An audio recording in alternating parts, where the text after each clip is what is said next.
መጽሐፈ መቃብያን ቀዳማዊ ምዕራፍ 26 ድሆች ግን ዳግመኛ በመኝታቸው ያስባሉ።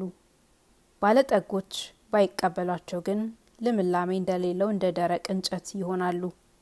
እርጥበትም ከሌለ ዘንድ ስር አይለመልምም፣ ስርም ከሌለ ቅጠሉ አይለመልምም። ቅጠል ለፍሬ ጌጥ ለሚሆን አበባ ያገለግላልና ቅጠሉ ካለመለመ ፍሬ አያፈራም። የሰው ፍጻሜው ሃይማኖት ነውና ሃይማኖት ለሌለው ሰው ምግባር የለውም። ሃይማኖትን ካጸና ምግባርን ሰራ።